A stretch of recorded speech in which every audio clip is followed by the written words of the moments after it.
I need your clothes, your boots, and your motorcycle. Here are 10 lesser-known facts about the Terminator, a 1984 American science fiction action film directed by James Cameron. This iconic tech-noir movie features Arnold Schwarzenegger as the Terminator, a cyborg assassin sent back in time from 2029 to 1984 with the mission to eliminate a woman crucial to the future world's salvation. Discover intriguing aspects of this widely beloved film that you may not have known.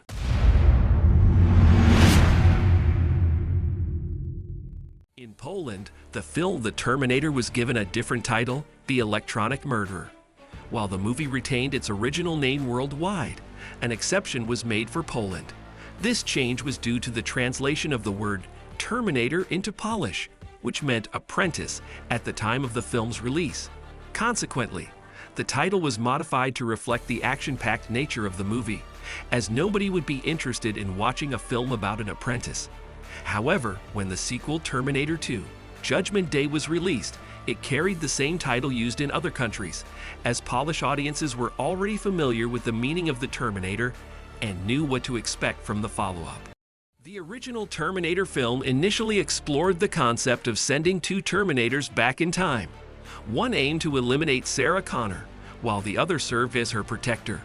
Originally, both Terminators were intended to be portrayed by Arnold Schwarzenegger. However, due to budget constraints, the film proceeded with a single Terminator. Nevertheless, given the tremendous global success of the movie, this concept was eventually realized in Terminator 2: Judgment Day. In the sequel, Skynet dispatches the T-1000 to assassinate John Connor, the Resistance leader during his childhood. In response, the Resistance sends a reprogrammed T-800 Terminator back in time to safeguard John Connor. James Cameron faced allegations of idea theft from another writer for the Terminator. Harlan Ellison, an acclaimed author and screenwriter, expressed his admiration for the movie but noticed similarities to his own works. In his 1964 Outer Limits episode titled Soldier, Ellison featured two opposing soldiers sent back in time, one good and the other evil. He also believed that the T-800's exoskeleton resembled a robot design in his work called Demon with a Glass Hand.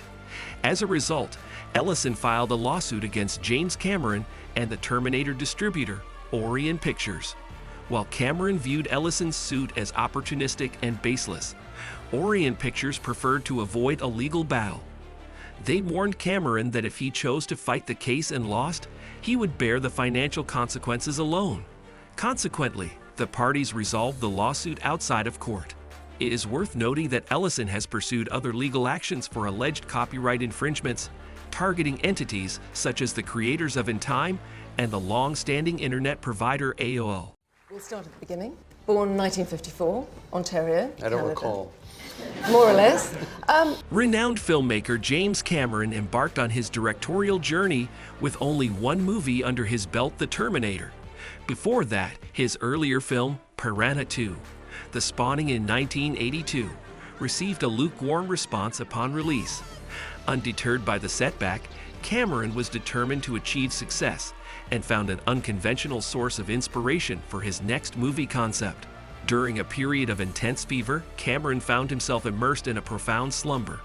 Within the depths of his unconsciousness, he experienced a vivid dream that portrayed a menacing metallic figure emerging from a raging inferno. The flames had stripped away its artificial skin, revealing the figure's true nature. This captivating vision formed the foundation for the iconic film, The Terminator, with the dream's influence clearly evident in the titular character. This time around, James Cameron struck gold with a resounding triumph. When James Cameron approached movie producers with his concept for the film, The Terminator, he devised a persuasive stunt. During a meeting with Hemdale Film Corporation, Cameron arranged for Lance Henriksen to portray the titular character in the movie. Henriksen arrived 15 minutes early, bursting through the meeting room door wearing a leather jacket and sporting gold foil on his teeth. His performance captivated everyone present, even startling the secretary, who dropped her typewriter in surprise. Thanks to his impressive acting, Henriksen ultimately secured the role of Detective Hal Vukovich. James Cameron recognized that Arnold Schwarzenegger's strengths were better suited for the title character, the Terminator, and proposed a change in casting. Initially contemplating Schwarzenegger as Kyle Reese, he expressed interest but noticed the limited dialogue. Suggestions were made on how to portray the main character. Eventually, Schwarzenegger agreed to play the Terminator after Cameron insisted. The movie's most memorable line would have been lost forever if director James Cameron hadn't stood his ground. In this widely acclaimed film, Schwarzenegger's character utters the now iconic phrase for the first time. The line has since become the franchise's most recognizable quote, etching itself into the annals of cinematic history. Within a pivotal scene set in a bustling police station, the Terminator relentlessly pursues Sarah Connor. Upon learning that he cannot see her, the Terminator defiantly declares, "I'll be back." I'll be back. Despite Schwarzenegger's initial suggestion to use "I will be back," Cameron's unwavering conviction prevailed, leading to a decision that ultimately resulted in Schwarzenegger flawlessly delivering the line, forever etching it into our collective memory. I'll be back. In the movie, Schwarzenegger's character, the T-800 Terminator, speaks less than 100 words. The initial Terminator film depicts the T-800 as a silent and focused machine, prioritizing its mission over engaging in small talk. As a result, the character has only 17 lines, equivalent to around 70 words. This deliberate decision to limit the Terminator's dialogue enhances his menacing presence, emphasizing his status as an electronic murderer who relies on actions rather than empty words. Nevertheless, the scarcity of the Terminator's speech amplifies the impact when he delivers the iconic line, "I'll be back." In contrast, in Terminator 2, Judgment Day, and subsequent films, the Terminator speaks approximately 700 words. This stark contrast highlights the original film's writer's foresight. None of the Terminator's other lines have achieved the same level of popularity as "I'll be back," underscoring the profound influence of a few carefully chosen words. James Cameron, while living in his car, sold the script of the Terminator for a mere $1. His agent initially disapproved of the concept, leading Cameron to dismiss him. Determined to bring his script to life, Cameron embarked on an independent quest to produce the film. However, his previous directorial attempt with Piranha 2 had been poorly received, posing a marketing hurdle for the Terminator. Despite lucrative offers from interested studios, they hesitated to hire Cameron as the director.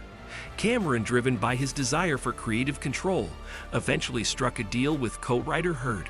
He sold her the complete rights to the script for a symbolic amount of $1, sealing the agreement.